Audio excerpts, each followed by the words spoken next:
অৰুণোদয় আঁচনিক লৈ এখন ডাঙৰ খবৰ আহিছে, কিয়নো যিসকল মহিলাই অৰুণোদয় আঁচনিৰ টকা বৰ্তমানৰ পাই আছে তেওঁলোকেও নতুনকৈ কৰিব লাগিব অৰুণোদয় আঁচনিত আবেদন। নাইবা যদি আপুনি অৰুণোদয় আঁচনিৰ টকা লাভ নকৰে সেই ক্ষেত্ৰতো আপোনালোকে অৰুণোদয় আঁচনিত বৰ্তমান আবেদন কৰিব পাৰিব। 15 পৰা 28 ডিচেম্বৰলৈকে আপোনালোকে অৰুণোদয় আঁচনিত কৰিব পাৰিব আবেদন। কোনসকল মানুহে এইবাৰ অৰুণোদয় আঁচনিৰ টকা লাভ কৰিব, নাইবা যিসকল মহিলাই অৰুণোদয় আঁচনিৰ টকা লাভ কৰে তেওঁলোকৰ ভিতৰত কোনসকল মানুহৰ নাম কটা যাব, সবিশেষ তথ্য এই ভিডিঅ'টোৰ মাধ্যমত জানিব পাৰিব। লগতে যদি আপুনি অৰুণোদয় আঁচনিত সঁচাকৈ আবেদন কৰিব বিচাৰে তেন্তে আজিৰ এই ভিডিঅ'টো সম্পূৰ্ণ শেষলৈ চাই থাকিব। লগতে যদি আপুনি চেনেলটোত নতুনকৈ আছে তেন্তে চেনেলটো সাবস্ক্ৰাইব কৰাৰ লগতে ভিডিঅ'টোত এটা লাইক কৰি দিব। তেন্তে আহক বন্ধু বান্ধৱীসকল, আজিৰ ভিডিঅ'টো আৰম্ভ। আঁচনিৰ হিতাধিকাৰীসকলৰ কাৰণে আহিছে এটা ডাঙৰ খবৰ। যিসকল মহিলাই অৰুণোদয় আঁচনিত আবেদন কৰিব বিচাৰে তেওঁলোকৰ কাৰণে আহিছে ডাঙৰ খবৰ। লগতে যিসকল মহিলাই অৰুণোদয় আঁচনিৰ জৰিয়তে টকা লাভ কৰি আছে তেওঁলোকৰ কাৰণেও গুৰুত্বপূৰ্ণ খবৰ আহিছে। প্ৰতিগৰাকী হিতাধিকাৰীক গাঁও সভাৰ জৰিয়তে চিনাক্ত কৰা হ'ব। অৰুণোদয় হিতাধিকাৰীৰ বাবে আহি গ'ল ডাঙৰ খবৰ। এইবাৰ বুথ কেন্দ্ৰ অনুযায়ী অনুষ্ঠিত হ'ব গাঁও সভা। 15 ডিচেম্বৰৰ পৰা 28 ডিচেম্বৰলৈকে অনুষ্ঠিত হ'ব অৰুণোদয় হিতাধিকাৰীৰ সভা। ইতিমধ্যে অৰুণোদয় পাই থকা হিতাধিকাৰীয়েও গাঁও সভাত কৰিব লাগিব আবেদন। গাঁও সভাৰ জৰিয়তে পুনৰবাৰ নিৰ্বাচিত হ'ব লাগিব এইসকল হিতাধিকাৰী। এইবাৰ অৰুণোদয় আধাৰ আৰু ৰেচন কাৰ্ডৰ লগত সংযোজিত কৰা হ'ব। অৰুণোদয় আৰু ৰেচন কাৰ্ডক লৈ কোনেও দুৰ্নীতি কৰিব নোৱাৰিব। প্ৰতিটো সমষ্টিতে 8-9 হাজাৰ হিতাধিকাৰী বৃদ্ধি পাব।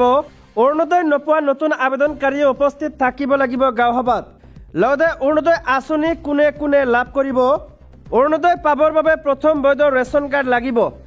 তালিকা সম্পূৰ্ণ হোৱাৰ আগ মুহূৰ্তলৈকে ৰেচন কাৰ্ড দাখিল কৰিলেও অৰুণোদয়ৰ বাবে বিবেচিত হ'ব।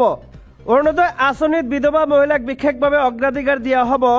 লগতে বিবাহ বিচ্ছেদিত মহিলাক অগ্ৰাধিকাৰ দিয়া হ'ব। আনহাতে যি পৰিয়ালত দিব্যাংগ ব্যক্তি আছে সেই পৰিয়ালক অগ্ৰাধিকাৰ দিয়া হ'ব। যি পৰিয়ালত HIV, থেলাছেমিয়া, হিমোফেলিয়া, চেৰিব্ৰেল পালচিক, কুষ্ঠৰোগী আছে সেইসকলক অগ্ৰাধিকাৰ দিয়া হ'ব। বৃদ্ধা আশ্ৰমত থকা মহিলা বৃদ্ধা, ভিক্ষা খুজি খোৱা লোককো দিয়া হ'ব অগ্ৰাধিকাৰ। লগতে সমাজৰ দুৰ্বল আৰু দৰিদ্ৰ শ্ৰেণীৰ মহিলাকো দিয়া হ'ব অগ্ৰাধিকাৰ। লগতে কোনে কোনে অৰুণোদয় আঁচনিৰ টকা লাভ নকৰিব, নাইবা কোনে কোনে আবেদন কৰিব নোৱাৰিব।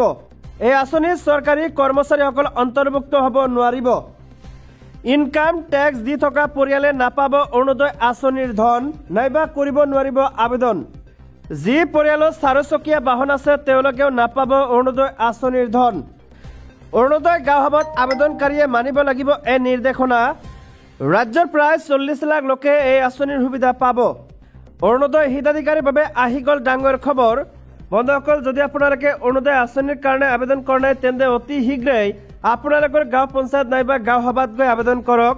লগতে যিসকল মহিলাই পূৰ্বৰে পৰা অৰুণোদয় আঁচনিৰ টকা লাভ কৰে তেওঁলোকেও যাব লাগিব গাঁও সভাত। গাঁও সভাত গৈ কৰিব লাগিব নতুনকৈ আবেদন।